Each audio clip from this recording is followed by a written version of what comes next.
Salut les fillots, c'est Tonton Vap. Aujourd'hui, je voudrais vous présenter un vaporisateur dont je vous ai déjà parlé. Je vous ai présenté le unboxing quand je l'ai reçu. Donc c'est le VapCap de chez Dynavap, le M 2019. Voilà, il y avait déjà une version 2017-2018. Donc on le reçoit, il est simplement livré avec son étui de transport. Donc c'est un vaporisateur qui ne coûte pas très cher, hein.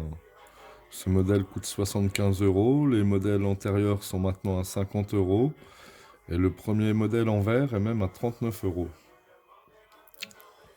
Voilà, il est en métal, donc d'un joli design. Peu d'éléments le composent. Ici, on a le cap en métal. Ici, on a le type.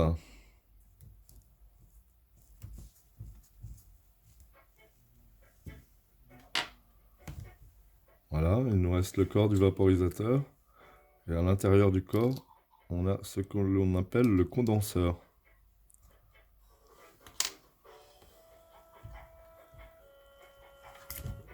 Hop. Alors, ce joint, normalement, il va là.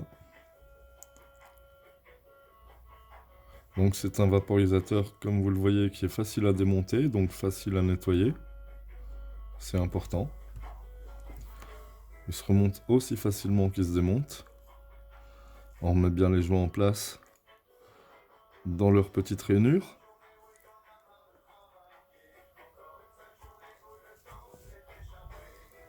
Hop. On remet le type.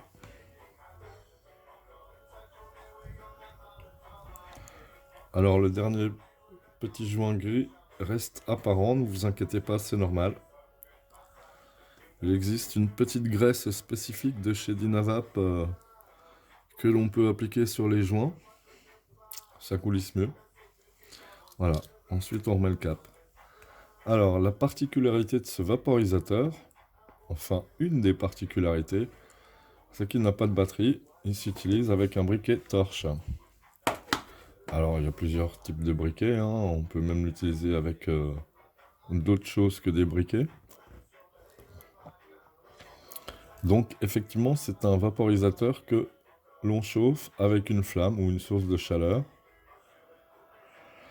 Alors, quelque chose de très important, c'est que pendant qu'on chauffe, le vaporisateur nous prévient que l'on a atteint la bonne température en émettant un clic, voire deux clics. Alors, il émet également le même nombre de clics quand il refroidit. Alors s'il a fait deux clics en chauffant, il faut attendre les deux prochains clics qui vont se faire pour pouvoir relancer une chauffe. Voilà, alors rien de tel qu'une petite démonstration, hein. Donc la chambre de remplissage pèse remplie une contenance de 0,1 g environ. On peut appeler ça du microdosing. Une autre chose importante, la partie qui clique se trouve au sommet du cap. Donc, quand on va chauffer vers ici, on est très proche de la zone du clic. Donc ici, ça va être équivalent à une chauffe à 170-180 degrés. Si on chauffe au milieu, c'est logique que ça mette plus longtemps à chauffer jusqu'en haut.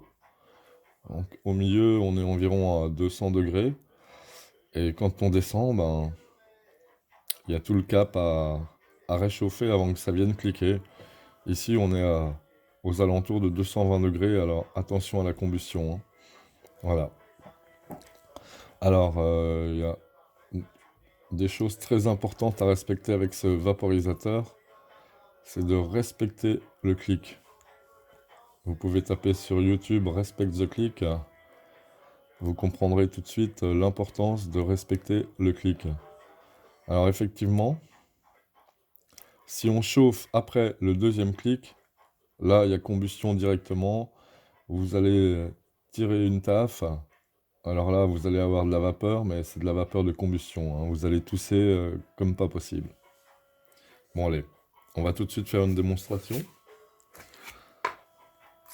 Alors, pour remplir le vaporisateur d'air médicinal, on a plusieurs possibilités. Moi, je le plonge dedans. Voilà. Je ne tasse pas. C'est pas la peine d'en mettre de trop. Voilà. Comme ça, à ras du... Je sais pas si on voit bien, hein. On met à ras du type. On referme avec le cap. Voilà. Alors, donc, moi, mon habitude, c'est de chauffer toujours au plus près du sommet du cap. Parce que déjà, on peut faire plus de sessions vu que c'est plus froid. Rappelez-vous, hein, on est aux alentours de 170-180 degrés par là. Et donc, moi, j'aime bien faire toute ma session quasiment comme ça. Donc, il est préconisé par Dynavap de mettre à un angle de 45 degrés, je crois. À peu près cet équivalent. Et de ne pas mettre directement en contact la flamme sur le cap. Mais de lécher avec le petit bout bleu au bout de la flamme et d'effectuer un mouvement de rotation avec l'autre main. Alors ça, je vous admets que c'est pas facile. Voilà, vous avez entendu un clic.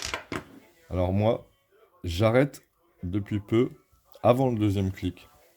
Là, je prolonge la durée de vie de ma plante.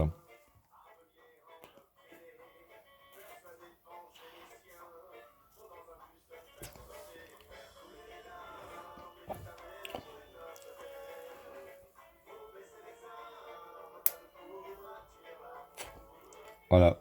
Là, il a recliqué une deuxième fois, hein. Je sais pas si vous avez entendu. Donc c'est qu'il a atteint la température où je peux le réchauffer. Mais là, j'ai un briquet qui chauffe beaucoup là. On a, on atteint rapidement. Je dois me battre avec une mouche, c'est incroyable. On atteint rapidement la température. Donc effectivement, je vous disais que depuis peu, j'attends seulement le premier clic. Avant, j'allais tout le temps jusqu'au deuxième clic et j'ai fait de nombreuses combustions. Maintenant, je peux aller jusqu'au deuxième clic, mais je considère que c'est une sécurité. J'essaie de m'arrêter au premier clic et ainsi, j'utilise beaucoup plus longtemps le contenu de mon bol. Allez, on va recommencer. Je vais essayer de faire un seul clic hein, pour vous montrer comment je fais.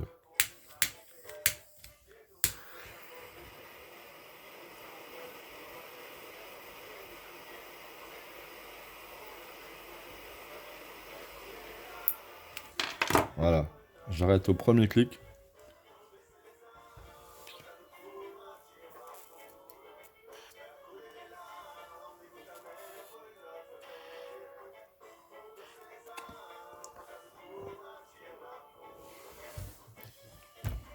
Alors, il fait une saveur relativement agréable. Le goût est rarement âpre, voire jamais. Contrairement à beaucoup d'autres vaporisateurs portables que j'ai essayé, où le goût devient âpre au bout de quelques inhalations. Alors là, je vous dis pas que le goût reste identique jusqu'à la fin, mais il a une saveur particulière qui lui est vraiment spécifique. Je sais pas si c'est le fait que ce soit le métal qui chauffe. Voilà. Donc là, on va refaire une petite inhalation, hein. C'est vraiment très agréable à utiliser ce vaporisateur. Je vais vous montrer un peu l'appel d'air également. Voilà, il y a un petit trou ici.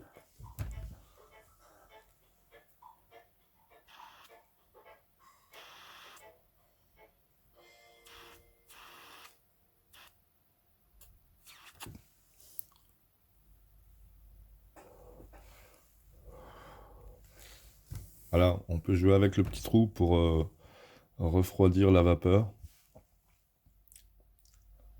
Le goût est toujours très agréable à la troisième inhalation.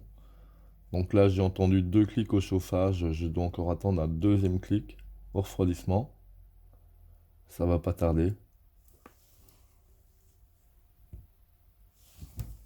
Voilà. Alors, quelque chose d'important. Est-ce que je peux toucher le cap? Oui. Alors, je sais pas si vous voyez les petites rayures là sur le type. Mais en fait, quand on tire une inhalation, donc, le cap est en place. L'air frais passe par les rainures et se réchauffe en même temps avant de passer à l'intérieur de votre plante et seulement venir dans votre bouche. Donc, pour moi, c'est un vaporisateur qui a 90% à conduction, mais qui a également un peu de convection avec cet air qui vient de l'extérieur et qui traverse la plante pour fournir sa vapeur. Alors, il est vraiment facile d'obtenir de la vapeur avec ce vaporisateur, hein. Même pour les débutants, c'est vraiment facile. Pour arrêter la cigarette, c'est vraiment pas mal non plus, car et d'une, il fait la taille d'une cigarette.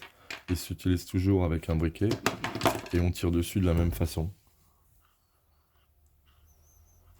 On peut même le laisser dans la bouche si on a quelques forces dans les lèvres. Donc, que vous dire d'autre sur ce vaporisateur? Déjà qu'on va retirer une petite bouffée, hein. Vous voyez, bon, je suis descendu un peu plus là au milieu du cap. Donc là, je vais être plus dans les 200 degrés. Hop. J'ai vraiment un briquet qui chauffe beaucoup.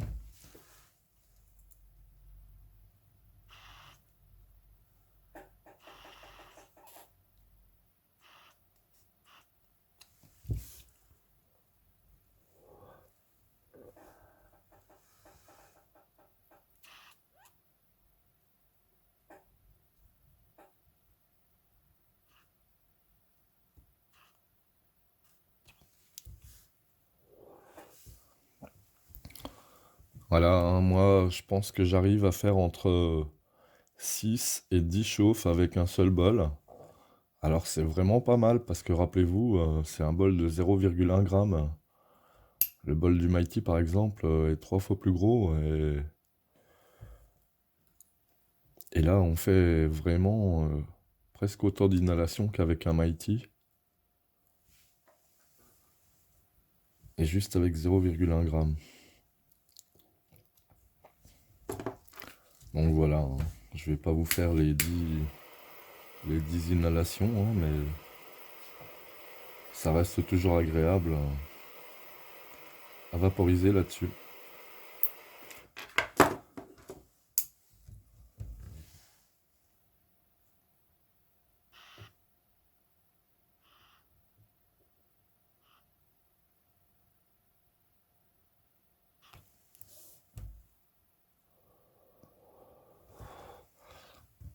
Bon, là, ça devient déjà moins bon quand même. Légèrement âpre, mais vraiment légèrement. Rien à voir avec mes autres vaporisateurs portables. Donc voilà, que vous dire d'autre? Il est entièrement customisable. Ça, c'est un modèle tout fait, c'est le M. Il y a des M qui sortent un peu tous les ans maintenant, hein. Il y a même un M noir, le Shadow. Je le trouvais joli d'ailleurs, j'ai hésité. Et il existe des modèles avec le corps en bois. Des constructeurs ont maintenant fait des modèles avec le corps en verre. Alors, le corps en verre, je suis un peu hésitant parce que je me dis que si Dynavap a mis un condenseur à l'intérieur, c'est qu'il y a une bonne raison et j'ai jamais vu que l'on mettait un condenseur dans un corps en verre. Alors, si quelqu'un me contredit, j'en serais ravi et là, je tenterai un corps en verre, mais pour l'instant, je suis pas fan. Après, peut-être le corps en bois, mais le corps en bois, alors, ça peut être un avantage ou un inconvénient, mais j'ai peur que ça garde les saveurs. Alors, ça peut parfois être bien, mais ça peut peut-être aussi être désagréable parfois. Je ne sais pas. Corps en bois, j'hésiterais. En tout cas, vraiment, le Dynavap en métal est parfait, discret. Ah, pour le transport, déjà, attendez bien qu'il soit refroidi avant de le mettre dans votre poche ou dans son tube en plastique, hein, parce que du métal bouillant sur du plastique, vous imaginez ce que ça fait. Et c'est aussi important, hein, je me suis demandé au début dans quel sens ça se mettait. Bon, bah, il vaut mieux mettre le cap au-dessus, au risque que si on le met en dessous, vu que c'est un peu conique, il reste coincé en dessous.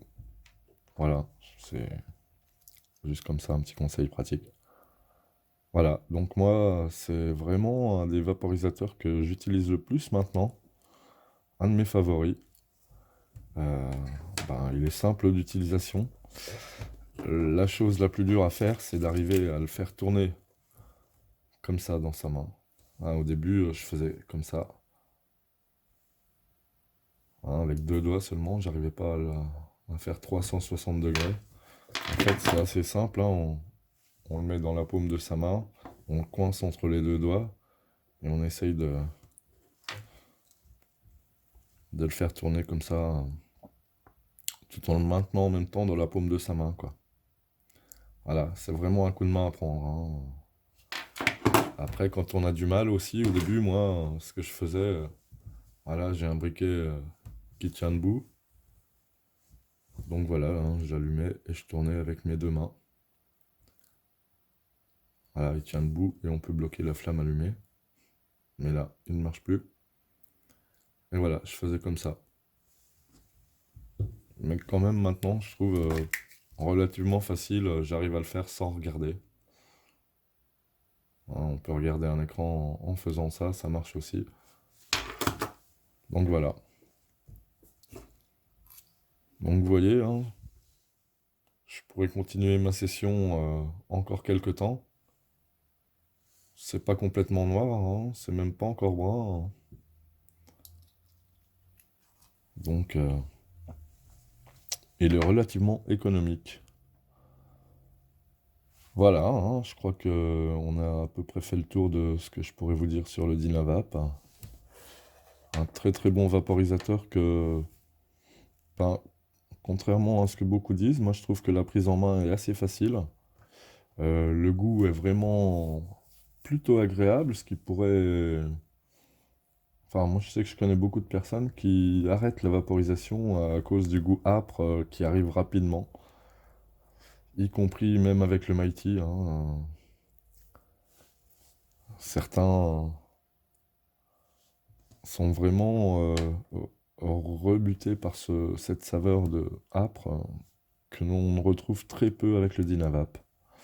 Donc, à conseiller, à partir de 39 euros pour les petites bourses et jusqu'à, je crois, 200 euros pour le plus cher qui est un peu plus long. Voilà. Donc, si ça vous a plu, n'hésitez pas à liker, hein. Vous pouvez même me laisser un commentaire, ça fait toujours plaisir. Et si vous voulez voir d'autres vidéos de vaporisation, de vaporisateurs ou de plantes que l'on fait pousser et que l'on met dans le vaporisateur, abonnez-vous à ma chaîne. Et justement, je vous présenterai bientôt encore un nouveau vaporisateur que je me suis acheté récemment parce que j'étais un petit peu jaloux de mon collègue Rem qui lui s'est acheté la Rolls-Royce des vaporisateurs. Donc moi je vous présenterai la Honda Civic. Allez, à bientôt les filles. Ciao, bonne vaporisation à tous.